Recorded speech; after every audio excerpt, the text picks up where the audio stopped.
Mystery schools were great mystic institutions revealed to a select few throughout civilization. For connecting humans to their higher consciousness, the ancient Egyptian mystery schools were idolized by the Greeks, and the Greek mysteries were worshipped by the Romans. You're invited to bring those mysteries into the modern day. Welcome to Mystery School. Mystery schools date back to about 3000 BC in ancient Egypt and are sacred spaces where higher consciousness is activated. These have existed across many millennia and are often shrouded in secrecy and ritual. Hi, I'm Jess Zaino. I'm the executive producer of the Telepathy tapes film and support the podcast team. It has been a wild ride watching millions of people come together over this powerful discussion and to see how Kai Dickens has given voice to the voiceless and really created a platform for listeners to wonder, to expand their curiosity, to activate their imagination. Some people believe what we say on the pod, and we are aware that some don't. Either way, all good. This video companion series is for you. Mystery School will unpack the themes that we discuss on the telepathy tapes and teach you at home how to do them. So our first lesson comes from noted neuroscientist, psychiatrist, and best-selling author of The Source and the Signs, Dr. Tara Swart. She will teach us about what telepathy is and how you can strengthen your own skill. So let's say hi to Tara. So we are so excited to have this unbelievable, brilliant mind, Dr. Tara Swart. Welcome to Mystery School. Thank you so much. I'm excited to be here. So you have the most fascinating career and really are right now probably one of the most recognizable voices bridging neuroscience and intuition. So how was it that you were medical doctor, neuroscientist, author, expert coach? Tell us how that trajectory happened. It's a sort of journey, I think, that makes sense when you look back, but kind of probably didn't really make sense as I went along. And as you said, my latest body of research has been recognized at the intersection of science and spirituality. And I do suddenly feel like my entire life and career makes sense now, finally.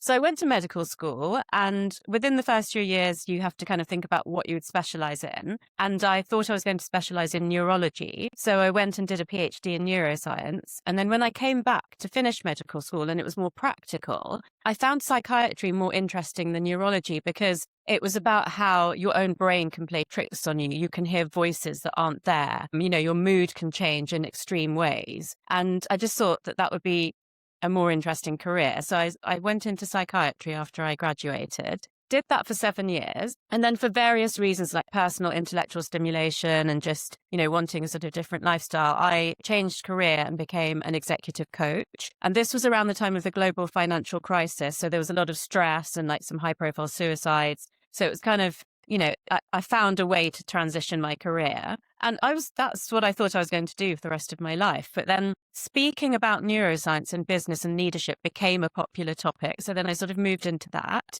And then around the time that I changed career, I also got divorced. And so personally, I went down a rabbit hole of finding the psychology and spirituality that would help me navigate that process. And so that led to me writing The Source, which came out in 2019, which is about manifestation and visualization. So I think that was the first time that I moved into the area of science and spirituality. And the response was so positive that I think it gave me more permission to merge the personal and professional sides of my life. And then actually through manifestation, I met my second husband. And so, that was completely wonderful. But unfortunately, 4 years ago, he passed away from leukemia. Oh my gosh.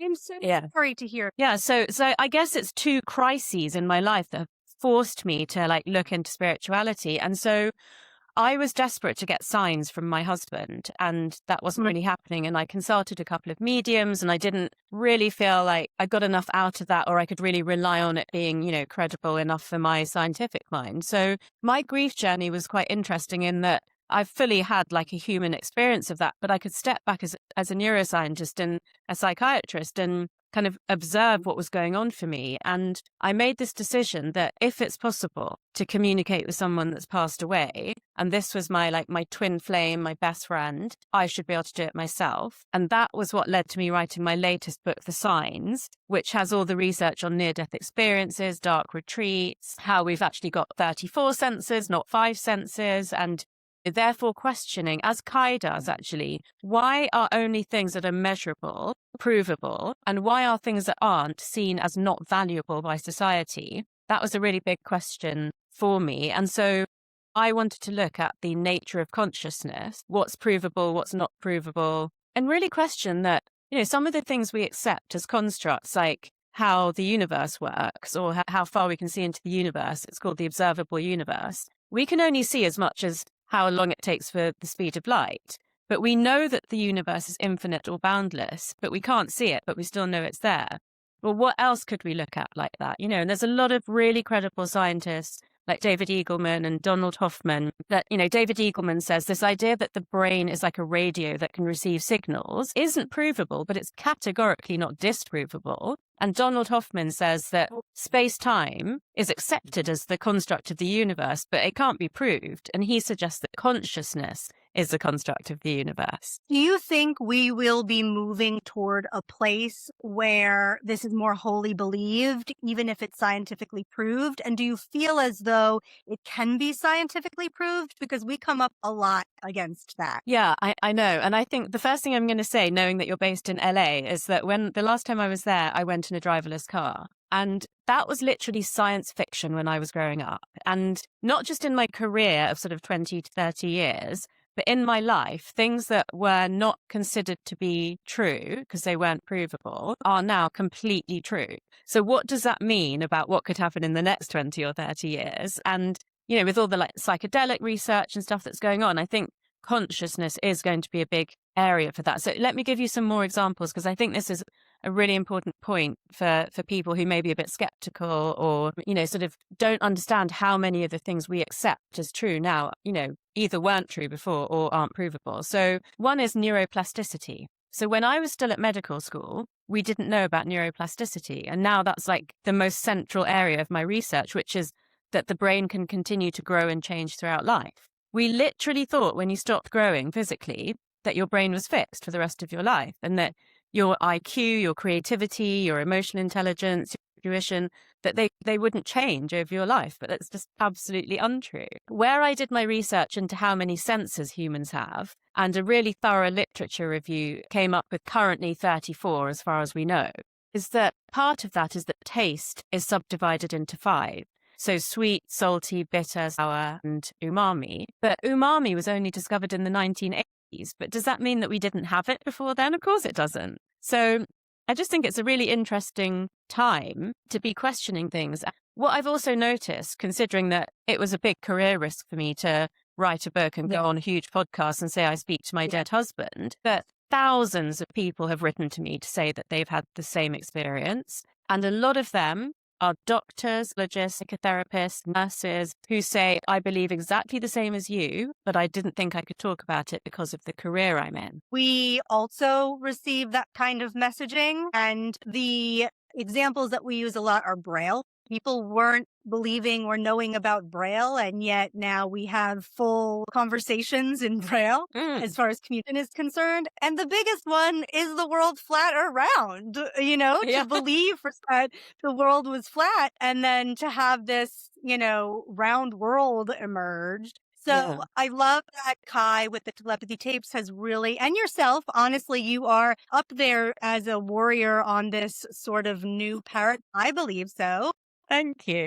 I don't want to put too much on your shoulders, but you all have a large responsibility to bringing us into that next paradigm where we actually accept that consciousness and the expansion of it and how we can communicate. What that looks like is real. I don't want to definitively say it's real because people get a little, It's possible. Let's say it's possible. It's possible. Yeah. Possible. Thank you. I personally, this is just me personally, I believe it's very real. But again, I have no scientific proof. I just like to hope and dream that, this is the way we're operating as humans. But I love that you say it's possible, because that leaves the conversation open to be, it's possible. We're not saying it's happening. We're not saying it's not happening. It's just possible. I love that so much. So I would love to talk a little bit about telepathy specifically, and how you, as a neuroscientist and a psychiatrist, really understand what telepathy is. Telepathy is the supposed communication or transference of thoughts, feelings, and ideas between people without using the known senses. So currently the definition says the 5 senses, but actually, as I've said, we've actually got 34. So, and most people don't know that. So if we've got 34 senses, why is it not possible that extrasensory perception, which includes things like telepathy, clairaudience, clairvoyance, clairsentience, claircognizance, why is it not possible that humans are capable of that? And also what's really interesting, I think, is that certain animals have senses that we don't have. They're like sonar and echolocation, and just cats and dogs have a much stronger sense of smell.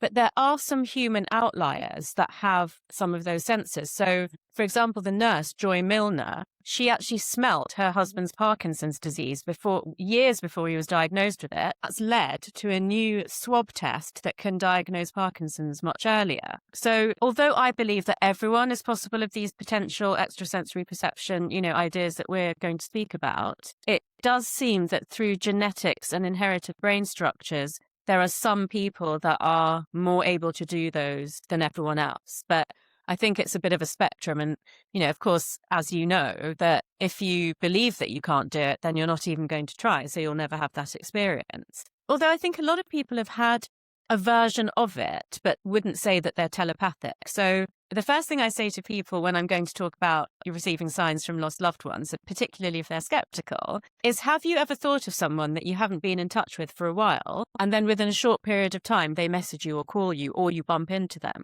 Most people I've asked that question to say that that has happened to them. And I would say that that's potentially at the very lower end of telepathy. That's lovely, because everybody can identify with that. Oh, I thought about that person they called. I love when that happens. Yeah. So do you feel that there needs to be a particular state that one is in their brain, mind, consciousness, heart, spirit, to be able to communicate between two people without words? Yeah, so I'm gonna keep it to the real basics and very scientific, which is about the regulation of the nervous system. So the nervous system can exist in a fight-flight dysregulated state, which is called the sympathetic state, or the sort of rest and digest and relax parasympathetic state.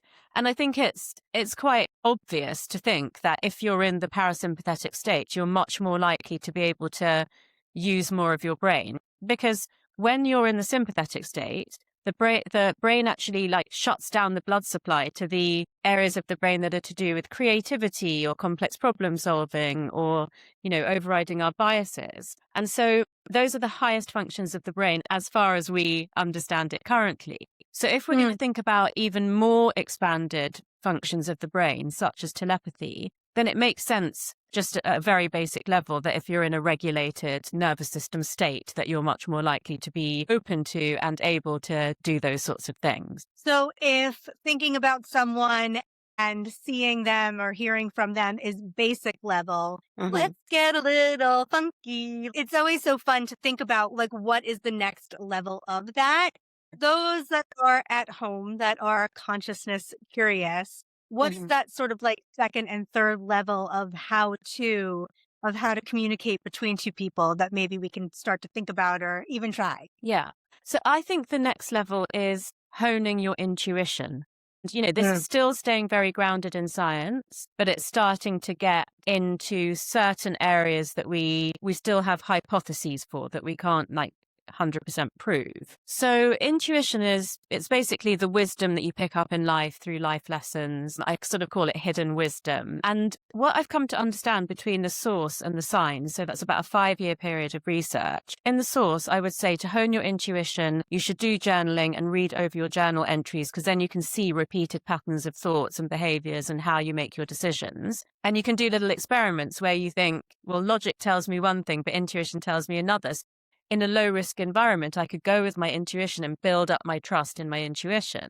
But what I've come to realize is that intuition is not just a mental thing. It is held in the limbic system of the brain where we have like our sort of deeper beliefs and patterns, but it's also actually very embodied. And we understand this from the trauma hypothesis called the serotonin hypothesis. So serotonin is a neurotransmitter and hormone that most people associate with mood.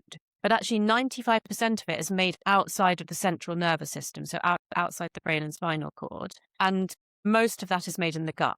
And one of the actions of serotonin, well, the name comes from serum and tone. So serum is all your plasma blood products, and tone is the effect of that hormone to constrict or dilate vessels, which changes how much oxygen and nutrients are pushed into the cells of the body. And so we believe that that's the way that trauma is stored in the muscles and the fascia when people, experience something and then it gets they get patterns embedded into their body. And funnily enough, in terms of communicating without speaking, when people have PTSD, the Broca's area of the brain, which is to do with articulated speech, is actually shut down. And so they often say, I'm speechless, or I'm dumbfounded, or I don't have words for this. And that's why things like yoga and massage and dance therapy and art therapy can help people to release trauma that's held in the body. So using that hypothesis, I've looked at whether intuition can also be held in the body through exactly the same mechanism, and whether things like movement and somatic therapy can therefore help to unleash intuition. And I also think that both intuition and then, if we take it to the next level, towards telepathy, is that being very tuned into your own body, not necessarily for intuitive reasons, but for more physiological reasons, helps you to access that.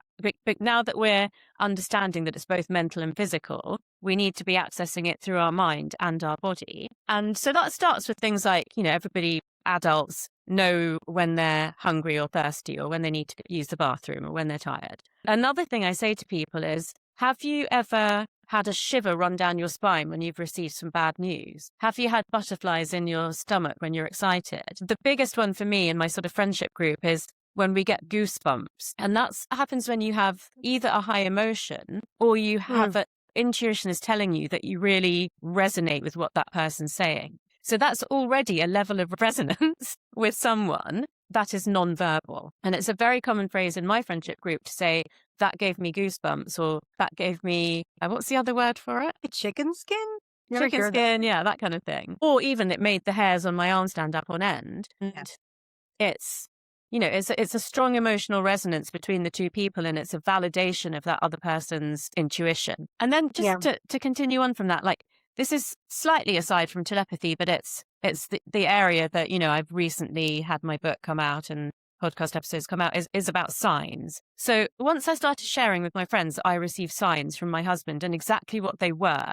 And it's particular numbers, it's particular animals, white feathers, that kind of thing. My friends then also started noticing things like that. Sometimes it was for me and they would send me a photo, but sometimes they would say, well, my sign is if I see a pair of lions, whether it's a picture or a statue or, an actual video footage or something. And just opening up this conversation, it makes it happen more. It's like once you notice it, you can't unsee it, and it just changes the way that you live. And just a final part I wanted to say on that is that I still believed until very recently that my intuition, mental and physical, was all coming from me. But what I've understood since I've looked more into the expansion of consciousness is that it's actually an interplay with an external force. And, you could call that God or the universe or source or the collective consciousness. And I think it's the collective consciousness that is the closest to science and psychology that could explain telepathy.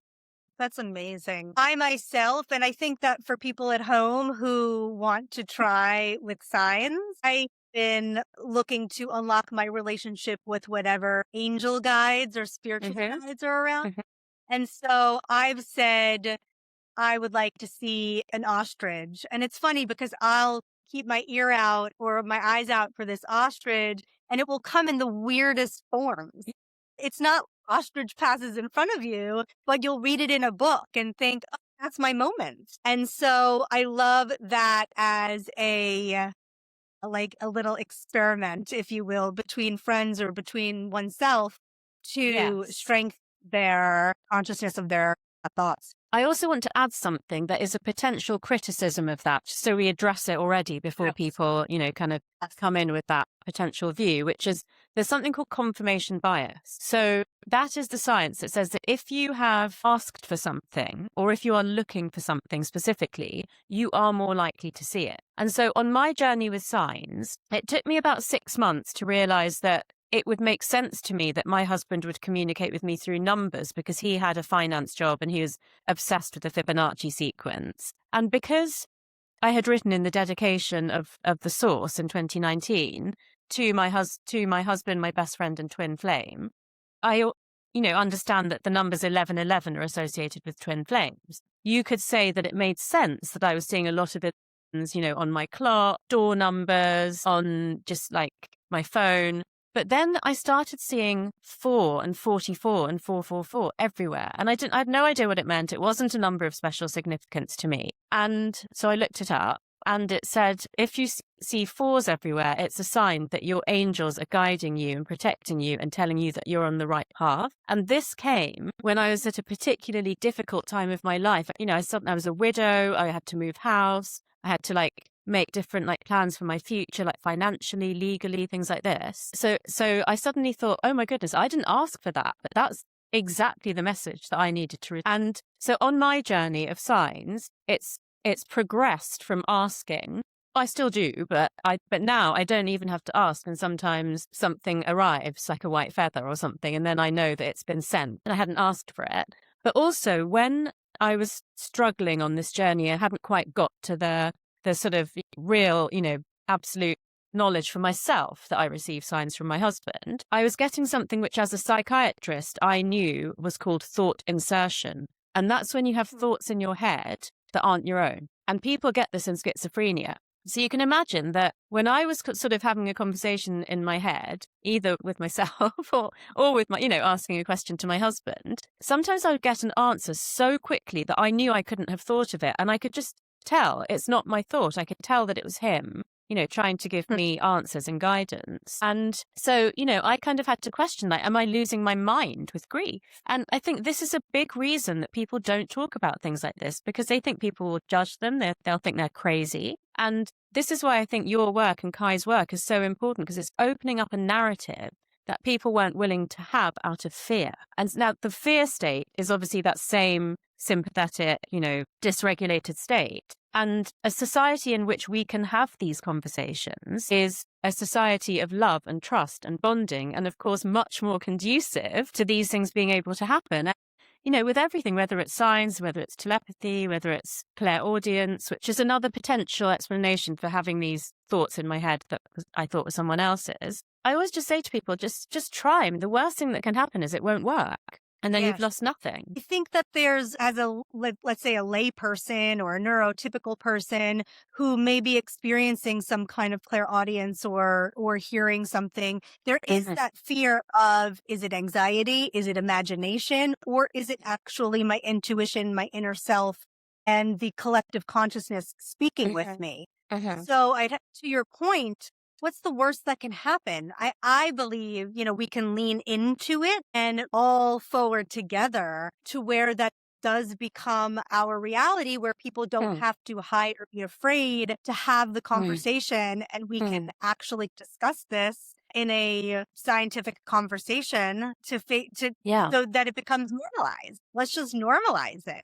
Yeah. And that happened naturally for me, in that once I started receiving signs, I obviously mentioned it to close friends that I trust. But even then, they could have said, Tara, we're really worried about you. This isn't normal. But my own friends are much more open to spirituality. But I started mentioning it to some of my husband Robin's friends, and they're much more British, old school, sort of military background. And I didn't think any of them would agree with any of these. There almost wasn't one person that didn't say, yes, actually, my daughter said she sensed the presence of my sister, her aunt, after she passed away.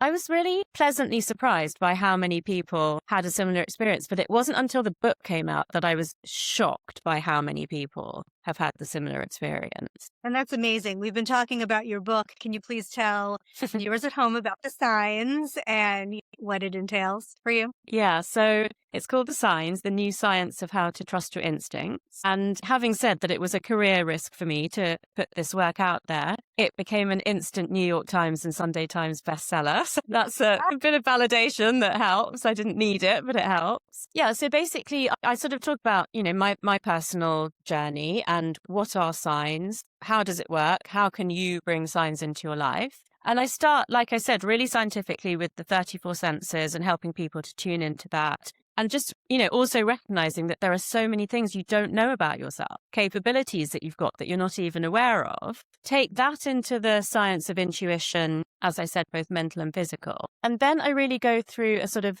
how-to section, which is, connecting with your creativity, connecting with nature, connecting with community, connecting with your environment. And my favorite part, there's two sort of themes that run through it that I really love. And one is ancient wisdom, because a lot of the things we're talking about now were known by our ancestors. Even with the word mystery school, this understanding that for millennia in so many ancient civilizations, this was a conversation that was happening very regularly and practiced. Yeah. And I know that you have, on the telepathy tapes in season 2, you're delving into the near-death experiences and expansion of consciousness.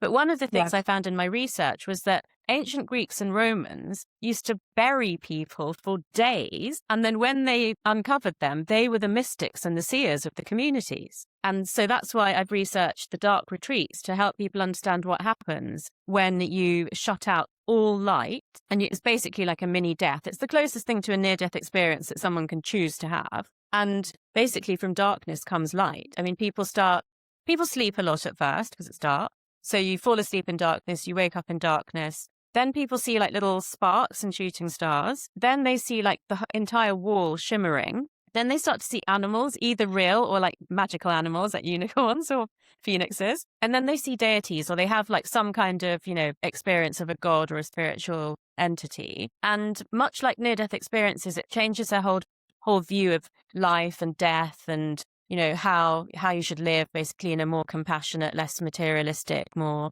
open-minded way, like taking more healthy risks, not fearing failure or life or death. So that, they're all good life lessons. To connect that to extrasensory perceptions, there's a whole chapter on something called neuroaesthetics, which is how the arts and beauty contribute to our mental health, our physical health, and our longevity, but also to the expansion of our consciousness. And the thing about beauty is that there's something called habituation, which is if you walk past an impressive building every day or a beautiful tree every day, you stop noticing it. But saliency is what I call the art of noticing. So I will very intentionally look at the red leaves in the fall, or, like comment on the spring blossoms and, just like notice beautiful things. And very quickly, the neuroplasticity, how your brain adapts to stuff, I realized that at least 10, 12, 20 times a day, I'm saying, oh, look at that, so pretty. Oh, smell this. Or isn't that music beautiful? So that actually helped me to notice signs more, because the whole way I look at the world and walk around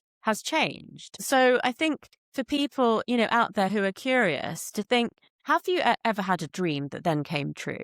Have you, thought of something and then the person you're with says that exact same thing? And just to build it up from there, to believe that you are capable. I mean, I said to my first husband recently, because I included a story in the book about the fact that the day before we got the phone call saying that his father had suddenly passed away, I had a dream that I was meeting his entire family and they were all crying, and the father was walking around in the background saying, don't cry, don't be sad, everything's going to be okay.